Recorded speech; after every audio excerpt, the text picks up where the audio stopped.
What if during World War II the Minions picked Hitler as their evil master? Minions are compelled to serve the evilest master they can find, but they were exiled to an ice cave in the Arctic after serving Napoleon. Now, canonically, they re-emerge in 1968, conveniently skipping the 2 world wars. But what if we didn't let them off the hook that easy? What if they re-emerged in 1938 instead? How could 3 small minions change the course of history?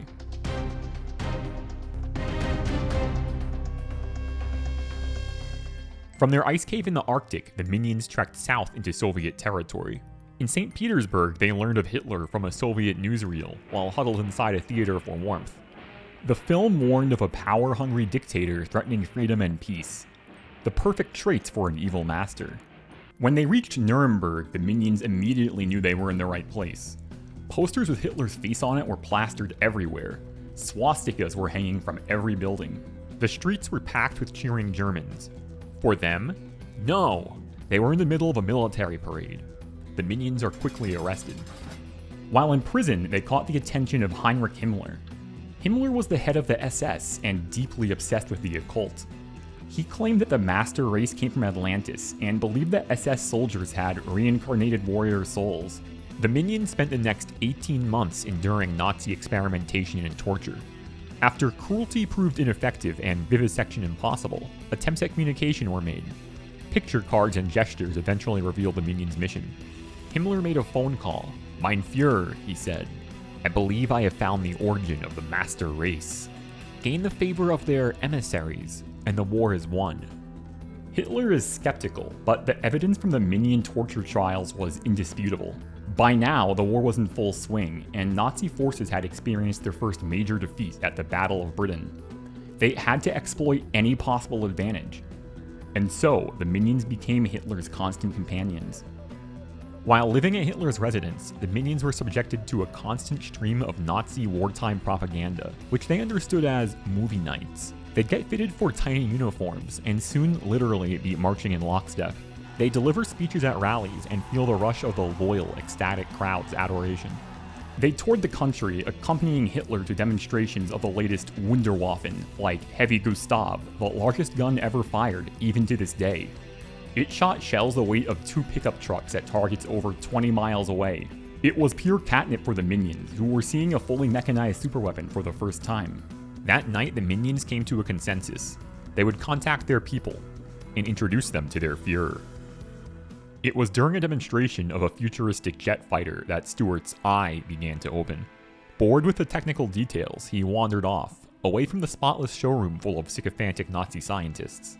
He opened a door to the production line and was hit with a wave of hot, acrid air. Rows of haunted eyes looked up at him from dirty, gaunt faces. They were forced laborers, brought in from occupied territory. Stuart's heart plummeted. Was this the fate that awaited his kin? These men weren't minions, they were slaves. German guards descended on them with their cudgels, and Stuart could bear no more.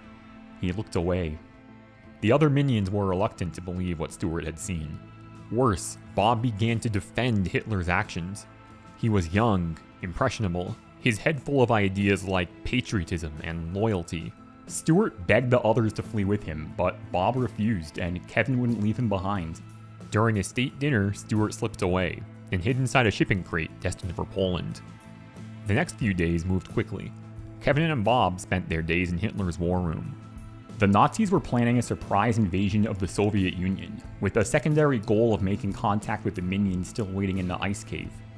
They'd follow German troops as far north as Leningrad, then travel with a specialized detachment equipped to traverse the Arctic expanse. All that was needed was for Kevin to point out the ice cave on the map.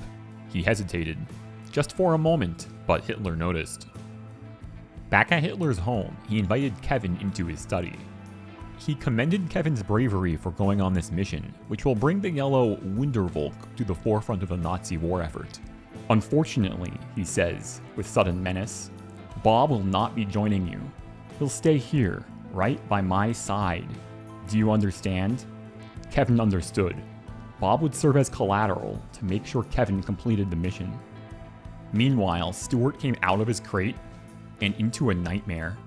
The Warsaw Ghetto saw nearly 500,000 Jews crammed into an area hardly bigger than 1 square mile. Nazis distributed less than 200 calories per day, with the intention of creating mass starvation. Most of the food was smuggled, and this was how Stuart proved his loyalty to the Jewish resistance. When the true purpose of the Nazi resettlement program became clear, the resistance prepared for battle. Soon, Stuart was smuggling more than food. Weapons, fuel, anything that could help the resistance. He became known as the Yellow Golem, after the tireless servant from Hebrew folklore. When SS forces entered the ghetto, they were prepared. Victory was impossible, but at least this way they could go out on their own terms. In the ensuing uprising, Stuart led an effort that smuggled dozens of civilians to safety, then threw himself into battle. He burned out a German tank with just gasoline and a cigar. But in the end, the Nazis razed the ghetto to the ground. Stuart was ready to die with his fellow partisans, but at the last possible moment he was smuggled out, and into the hands of American intelligence. Now at Leningrad, long-range aircraft with skis were prepared for their one-way mission. Kevin noticed weapons being loaded, and explosives. It was only then that he began to realize the true extent of his collaboration, and his people, his innocent, naive kin, would pay the price. He thought of Bob and felt a welling of resolve. They flew until the plane's tanks were run dry. When they landed, the commandos began to cannibalize the aircraft for shelter. The mood was grim. They had no means of return or resupply. They had to rely on the word of a Minion that there would be anything at all at the location. Worse yet, a strong headwind meant they landed short. They estimated a 2 weeks trek to the cave. Kevin led them there, hating himself the whole time. He ate his last banana and thought of the absurdity of a tropical fruit in the frozen Arctic. It took even longer than anticipated, almost 4 weeks in the end. When they arrived, the commandos were half-starved. They were ready to descend on the Minion village and loot it for anything edible, even Minion flesh.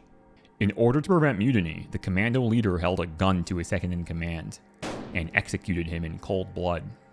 Kevin is sent into the ice cave alone.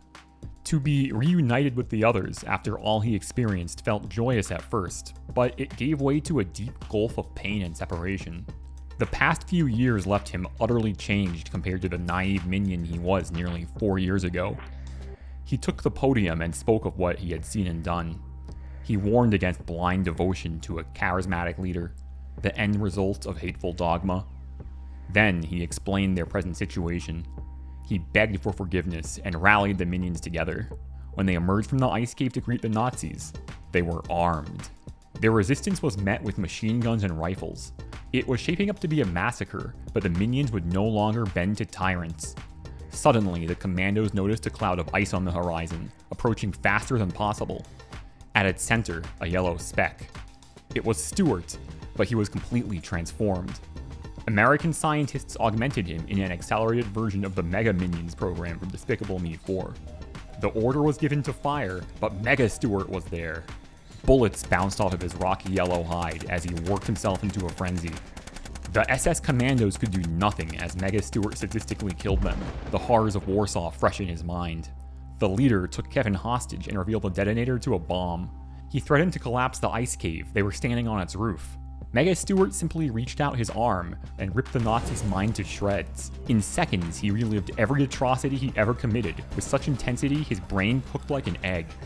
Several months later, Kevin effectively became the leader of the Minions, and they began construction of an impenetrable ice fortress around the cave. Minions would prove to be far more isolationist in this timeline, and the next time they exposed themselves to humanity, they would be prepared. One morning, Kevin walked in on Stuart putting on his supersuit. "It's time to say goodbye," Stuart explained. His American handlers needed his help on the Pacific Front, and he was duty-bound. Years later, Stuart testified at the Nuremberg trials. They showed all that remained of Hitler's body, just a burnt jawbone found in a bombed-out crater. On the slide, Stuart noticed the remains of a pair of goggles, cracked and blackened by heat. That was all that was left of Bob as well, he realized with mounting horror. Poor Bob, sweet, innocent Bob. It seemed he had stayed by Hitler's side throughout his final days in the Führer bunker, although rumors of a yellow creature spotted in Argentina persisted for decades. The Cold War began. Stuart played an instrumental role for American intelligence. He worked alongside the supervillain known as the Bald Terror, who would later prove to be the father of one Felonious Gru. Spy satellites revealed plutonium production complex at the Minion Autonomous Oblast. But all that happened in Minions 2, Cold War. While researching this video, I was actually able to find Bob's goggles on eBay. I bought them, I couldn't resist, and I went and put them on my shelf. I can't wait to see what else goes up here. If you like this, you'll probably like my next video too, which I'm calling I Get $1 Million, but I'm hunted by a genius gorilla for life. I'm trying to make these videos a sustainable thing, so if you want to see your name in the credits for my next video, you can subscribe to my Patreon and get an authentic executive producer credit and exclusive access to the Goblin Graphics Discord, where you can chat with me and pitch video ideas. If you believe in the long-term success of this channel, this would be a great chance to invest in it early when I need your help the most. Well, that about wraps it up. Bye!